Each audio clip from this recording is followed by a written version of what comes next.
नमस्कार दोस्तों, मैं राकेश मेहरा जीके क्लासेस की तरफ से आप सभी का हार्दिक अभिनंदन करता हूं। दोस्तों, आज इस YouTube चैनल पर हम एक बहुत ही महत्वपूर्ण टॉपिक पर चर्चा करने जा रहे हैं, ऑनलाइन क्लासेस। ऑनलाइन क्लासेस के संदर्भ में सुप्रीम कोर्ट में एक याचिका दायर हुई है, उसी आधार पर हम इसकी चर्चा करेंगे। लेकिन इस चर्चा को शुरू करने से पहले कुछ सूचनाएं हैं जो आपको मैं कहना चाहूँगा।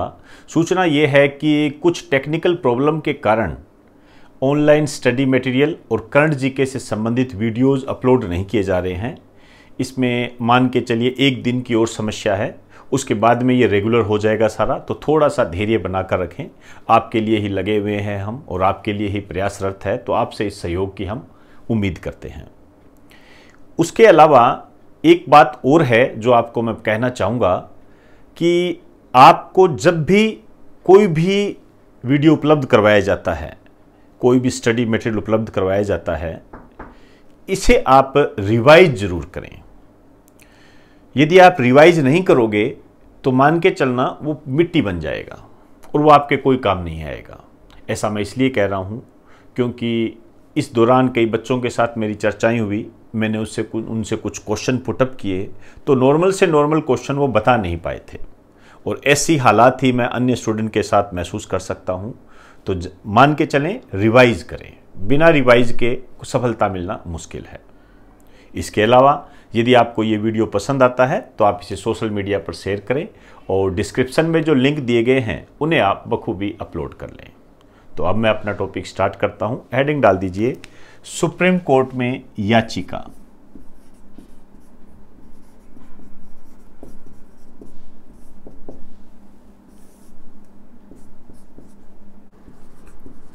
यह एक प्रकार की जनहित याचिका है।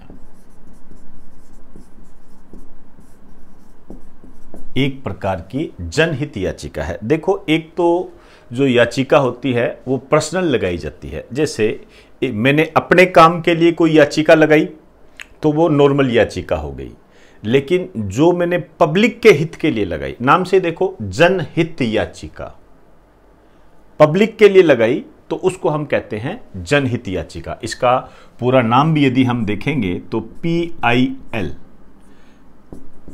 आप कह सकते हो, पब्लिक इंटरेस्ट लिटिगेशन। अब आप पुराने पेपर उठा के देखिए और RS 2018 का भी देख लीजिए। एक क्वेश्चन आया हुआ है कि जनहित याचिका का विचार कहां से लिया गया है, और ये राजस्थान के एग्जाम में 2 बार आया हुआ है। अन्य एग्जाम भी हम देखते हैं, MPPCS, UPPCS, उसमें भी इसकी भरमार रही है और लगातार चर्चा में रहता है। ध्यान रखना, जनहित याचिका का जो विचार है हमने अमेरिका से लिया है, जबकि ध्यान रखना भारत में जनहित याचिका का जो जनक है, father of PIL, father of public interest litigation, ये जाने जाते हैं जस्टिस PN भगवती। ये भी आपके एग्जाम में आया हुआ है। क्लियर? आइए, अब क्या याचिका लगाई है। याचिका ये है कि व्यापक दिशा निर्देश के बिना ऑनलाइन क्लासेस बंद हो। ऑनलाइन क्लासेस जो चल रही है कोविड-19 के बाद में, तो शिक्षा के क्षेत्र में ये थोड़ा सा आगे बढ़ाने का एक कदम है। हालांकि जितना मेरा जो अनुभव है, ऑनलाइन क्लासेस के माध्यम से हम जब तक बच्चे के साथ इंटरेक्ट नहीं कर पाएंगे तब तक बच्चे के दिमाग में किसी भी विषय को समझाना थोड़ा मुश्किल होता है। पक्ष विपक्ष इसके दोनों प्रारूप होते हैं, लेकिन मेरे हिसाब से ऑनलाइन क्लासेस की बजाय ऑफलाइन क्लासेस जो होती है वो ज़्यादा बेस्ट होती है। खैर, जो भी है, हम बाद में लास्ट में बात करेंगे इस पर। व्यापक दिशा निर्देश के बिना ऑनलाइन क्लासेस बंद हो। इन्होंने कहा है कि जब तक कोई दिशा निर्देश ना दिए जाए तब तक ऑनलाइन क्लासेस को बंद किया जाए, और इसके लिए इन्होंने कहा है कि केंद्र सरकार को निर्देश जारी करने के लिए कहा जाए। एक लाइन लिख दीजिए, इसके लिए केंद्र सरकार को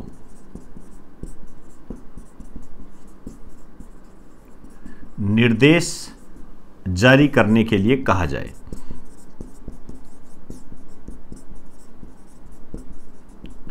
अब देखते हैं कब इसकी सुनवाई होती है, तब की तब हम बात करेंगे। फिलहाल इस जनहित याचिका का जो कारण बताया गया है, वो कारण क्या बताया गया है? एक तो ऑनलाइन क्लासेस में इंटरनेट का इस्तेमाल होता है, तो इंटरनेट के माध्यम से जो स्टूडेंट है वो सोशल मीडिया पर चलने वाली अन्य अप्रिय सामग्री के संपर्क में आ रहे हैं। कोई भी है, अश्लीलता से संबंधित है या अन्य कोई राजनीतिक स्थिति से संबंधित कोई भड़काव की स्थिति पैदा करने वाला है, उसके संपर्क में ज्यादा आ रहे हैं। पहला लिखिए, इंटरनेट के माध्यम से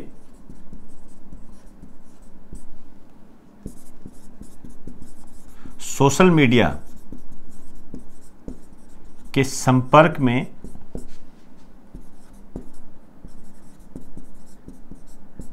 आकर बच्चे अप्रिय सामग्री को देख रहे हैं। तो एक तो बच्चों में ये स्थिति पैदा हो रही है क्योंकि वो क्लासें देख रहे होते हैं और क्लासें देखते देखते अन्य किसी तथ्य की तरफ भी चले जाते हैं। ऐसी घटनाएं आप अक्सर देखते भी हो। दूसरा जो इन्होंने महत्वपूर्ण बात बताई है वो ये कहा है कि ऑनलाइन क्लासेस, चलो एक मौका मान लीजिए कि ये जो महामारी की स्थिति बनी हुई है उसमें हम एक ऑप्शन के रूप में इसको इस्तेमाल कर सकते हैं, लेकिन ये जो ऑनलाइन क्लासेस के लिए एक तो एंड्रॉयड फ़ोन चाहिए या एंड्रॉयड फ़ोन ना हो तो लैपटॉप चाहिए। तो ऐसी सुविधा हर बच्चे के पास थोड़ी है। तो गरीब बच्चों को जो कंप्यूटर है या लैपटॉप जैसी सुविधा उपलब्ध करवाई जाए। एक लाइन लिखिए। दूसरा, गरीब व आर्थिक रूप से कमजोर बच्चों को कंप्यूटर व लैपटॉप जैसी सुविधा उपलब्ध करवाई जाए।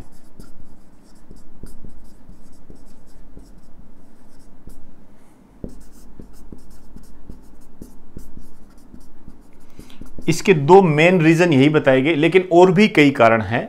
जैसे आप ऑनलाइन क्लासेस ले भी रहे हो, हम दे भी रहे हैं, तो आप एक बात तो फील कर रहे होंगे कि ऑनलाइन क्लासेस के माध्यम से जो सरदर्द जैसी घटना ये घटित हो रही है, आपका सरदर्द करने लग जाता है, आप अनबैलेंस हो जाते हो, बैलेंस ऑफ माइंड खो देते हो, आपके स्वभाव में चिड़चिड़ापन भी आ जाता है, ऐसी घटनाएं देखने को मिल रही है। ये होता है। अब ये जो है इसके निवारण के लिए क्या किया जाए? जैसे हो सकता है कि योग को प्रोत्साहित किया जाए, हो सकता है कि सुबह सुबह मॉर्निंग वॉक को बढ़ावा दिया जाए, या हम ये भी कह सकते हैं कि जैसे मान लीजिए एक बार आपने कोई चीज़ देख ली, उसको आपने राइट डाउन कर लिया, उसके बाद उस चीज़ को दोबारा उस सोशल मीडिया पर ना देखें। इस तरीके से हम इस समस्या को बैलेंस कर सकते हैं। तो केवल ये बैलेंस की बात है। अब आगे और कौन कौन से तथ्य बनते हैं, इस याचिका पर जब सुनवाई होती है तो सुप्रीम कोर्ट क्या डिसीजन देता है, उसकी चर्चा हम आने वाले दिनों में करेंगे जब इसका परिणाम आएगा। अभी तक तो याचिका दर्ज हुई है, देखते हैं इसका रिजल्ट आगे क्या आता है। लेकिन यहां पर मैं आपसे एक अपील करना चाहूँगा, जो गुजारिश करना चाहूँगा, मैं चाहूँगा कि जैसे आपने पिछले वीडियो के तहत जो आपने लॉकडाउन के संबंध में अपने विचार दिए थे, उस संबंध में आप ऑनलाइन क्लासेज अच्छी है या बुरी है या बैलेंस में है या इसे चालू रखना चाहिए, एक्सेट्रा, जो भी आपके मन में ऑनलाइन क्लासेज के संबंध में जो विचार है, मेरे कहने का मतलब है एक सिंपल सोबर कि ऑनलाइन और ऑफलाइन में से बेस्ट कौन सा है, आप किसको तवज्जो ज़्यादा देना चाहते हैं, इसके साथ तर्कयुक्त बात करें। मैं इस्तेमाल शब्द कर रहा हूं तर्कयुक्त, बिना तर्क के कोई बात ना करें। हालांकि मुझे पूरा विश्वास है कई बच्चे केवल यस और नो इसमें ही कर देंगे, तो ऑनलाइन और ऑफलाइन में से सबसे बेस्ट कौन सी है और क्यों, ये कम से कम शब्दों में बताएं, ज्यादा शब्द ना लिखें। क्योंकि यदि आप यूपीएससी की तैयारी करते हो या आरएएस की तैयारी करते हो तो यही बात होती है कि आप अपनी पूरी बात को कम शब्दों में कैसे कह पाते हो, और इसी क्षमता का आंकलन मैंने आप में करना है। मान के चलना, हो सकता है आप बच्चे कोई जैसे कोई रेलवे की तैयारी कर रहा है या एसएससी की तैयारी कर रहा है तो वो ये सोच सकता है कि मेरे को क्या जरूरत है। जरूरत नहीं है, माइंड डेवलप होता है, ध्यान रखना, इससे बात करने की क्षमता आप में आती है, और कहीं ना कहीं ये आपके ऑब्जेक्टिव और सब्जेक्टिव दोनों से रिलेटेड होता है, लेकिन ये डायरेक्ट और इनडायरेक्ट होता है। क्लियर? तो आप मुझे बताएं, अपने विचार दें यूट्यूब के कमेंट बॉक्स में कि ऑनलाइन क्लासें और ऑफलाइन क्लासेज में सबसे बेस्ट कौन सी है और क्यों। तो मैं आपके जवाब का इंतजार करूंगा। एक बात आप इसे राइट डाउन कर ले, इसमें दो बातें बिल्कुल मत भूल जाना। अमेरिका से विचार लिया गया और जस्टिस पीएन भगवती को पीआईएल का जनक माना जाता है। राइट डाउन कीजिए इसको।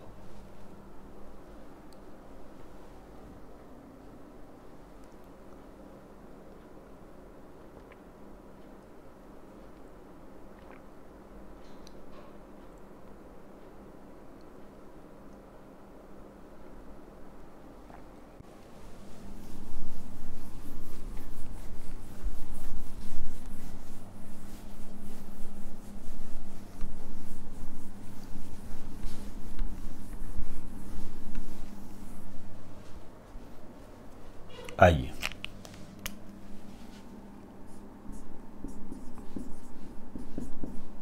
ट्राई के नए chairman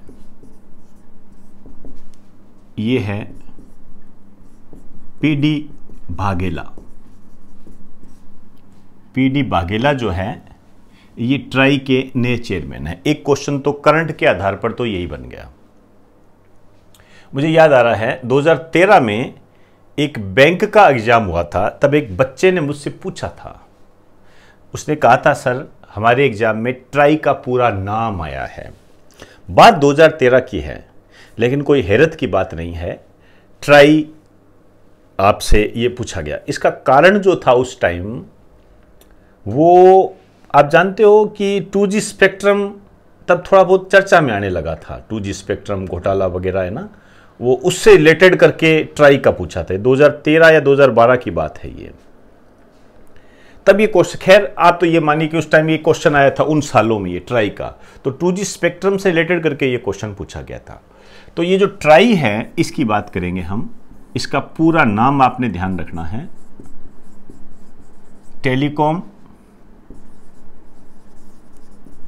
regulatory authority of India.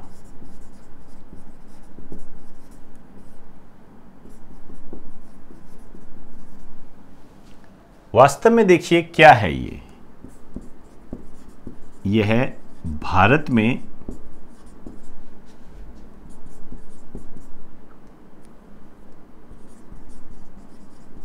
Telecommunication का एक रेगुलेटर है, रेगुलेटरी बॉडी है। रेगुलेट मतलब नियामक बोलते हैं हिंदी में, नियमों के तहत चलने वाला, ठीक है, उसको हम रेगुलेटरी बोलते हैं। उसके अपने नियम है, अपने रूल और रेगुलेशन है, उसको वो फॉलो करता है। तो ये टेलीकम्युनिकेशन आप कह सकते हो संचार व्यवस्था का एक रेगुलेटर है, एक बॉडी है ट्राई। कई बार आपने सुना होगा ट्राई के नियमों का उल्लंघन किया है वोडाफोन ने या बीएसएनएल ने, इस तरीके से बात आती है। इसकी जो स्थापना हुई थी 20 फरवरी 1997 को, और ये स्थापना हुई थी ट्राई एक्ट 1997 के तहत। देखिए ये जो बातें होती है ये इंपॉर्टेंट होती है। अब देखिए ट्राई एक्ट 1997 है, इसका मतलब सरकार ने इसका निर्माण किया है, भारत सरकार के द्वारा यह गठित है, संविधान में इसका उल्लेख नहीं है।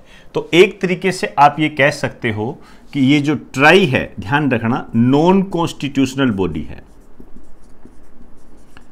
गैर संवैधानिक संस्था है। यहां पर मैं आपको सजेस्ट करना चाहूंगा कि आप जो भी या किसी भी संस्था के बारे में पढ़ते हो तो आपको ये पता होना चाहिए कि संवैधानिक है या गैर संवैधानिक, कॉन्स्टिट्यूशनल है या नॉन कॉन्स्टिट्यूशनल है, इसका पता होना चाहिए। इसमें कई क्वेश्चन ऐसे आए हुए हैं कि निम्न में से कौन सी संवैधानिक संस्था है, निम्न में से कौन सी गैर संवैधानिक संस्था है। और कई बार इन एक्ट पर चर्चा होती है नए पैटर्न के तहत। पुराने पैटर्न के आधार पर तो केवल स्थापना पूछते थे, अब क्या है, ये थोड़ा सा कानून को पूछने लगे कि किस कानून के तहत हुई। क्लियर। इसका जो हेड ऑफिस है ये है नई दिल्ली।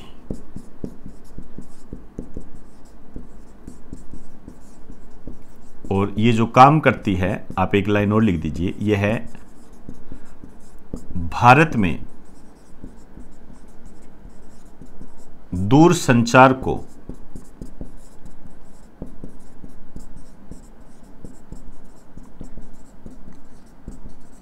बढ़ावा देने का काम करती है।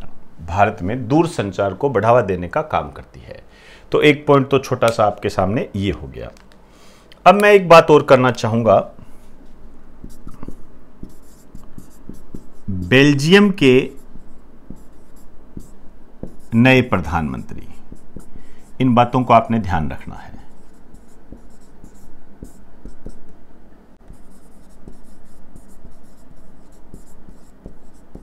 अलेक्जेंडर डी क्रू, आज के न्यूज़पेपर में ये मिल जाएगा। छोटी सी न्यूज़ है जिसे हम कई बार नेग्लेक्ट कर देते हैं, लेकिन वर्ल्ड ज्योग्राफी हमारे सिलेबस में होता है, इस कारण से ये बातें पूछी जाती है। ज़्यादा ध्यान देने की जरूरत नहीं है। बेल्जियम पे जो क्वेश्चन की उम्मीद हम करते हैं वो एक तो ये करते हैं कि ये किस महाद्वीप से संबंधित है, तो यूरोप महाद्वीप से संबंधित है। लेकिन इसमें जो सबसे महत्वपूर्ण जो क्वेश्चन बनता है वो मैं जो अपने मेरे स्टूडेंट हैं, क्लास के स्टूडेंट हैं या ऑनलाइन स्टडी मटेरियल में तो ये टॉपिक आने वाला है, उनको मैं सजेस्ट करना चाहूँगा कि याद कीजिए, मैंने जब यूरोप महाद्वीप कराया था तब मैंने एक शब्द बताया था आपको, बेनेलेक्स। याद कीजिए, बेनेलेक्स मैंने आपको एक शब्द बताया था और मैंने कहा था बहुत इंपॉर्टेंट है। इसकी तुलना यदि आप करना चाहो तो पुराने पेपर देखिए। पुराने पेपर जब आप देखोगे तो सीधा डायरेक्ट क्वेश्चन आया कि बेनेलेक्स है, ये वर्ल्ड ज्योग्राफी से संबंधित क्वेश्चन होता है, बेनेलेक्स क्या है। तो ध्यान रखना, बेनेलेक्स जो है 3 देशों का समूह है। ये BE, ये है बेल्जियम, NE, ये है नीदरलैंड, LEX, ये है लग्जमबर्ग। ये बिल्कुल फ्रांस, जर्मनी, इनके पास में 3 देश है। ये छोटे छोटे देश है।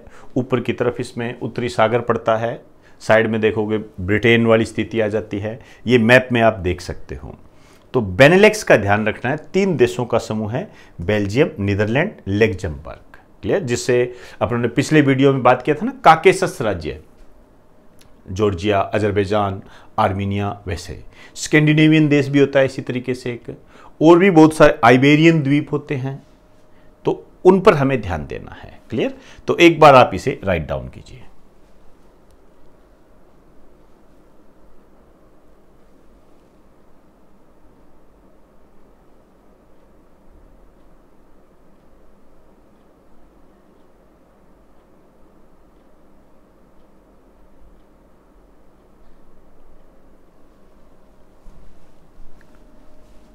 तो दोस्तों, आज हमने सुप्रीम कोर्ट में जो याचिका दायर की गई है, जो जनहित याचिका के रूप में है, जो कि ऑनलाइन क्लासेज से संबंधित है, उस पर हमने चर्चा की। इसके अलावा ट्राई के जो नए चेयरमैन बने हैं और बेल्जियम के जो नए प्रधानमंत्री बने हैं, उसको हमने जानने का प्रयास किया। किस तरीके से क्वेश्चन बन सकते हैं उसकी हमने चर्चा कर ली।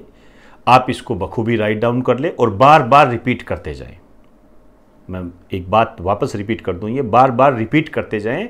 अभी मेरी कुछ स्टूडेंट से चर्चाएं हुई है और मैंने उन स्टूडेंट को भी कहा है कि आप थोड़ा सा ध्यान रखें इन चीज़ों पर, रिपीट कीजिए। मैं बार बार रिपीट कर रहा हूं इन बातों को।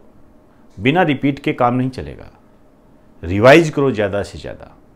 और जो मैंने आपको बताया कि टेक्निकल प्रॉब्लम चल रही है, टेक्निकल प्रॉब्लम एक दिन में सॉल्व हो जाएगी और सॉल्व होने के बाद में आपके ऑनलाइन स्टडी मटेरियल बखूबी एक समय सीमा के अंदर आपका सिलेबस पूरा करा दिया जाएगा।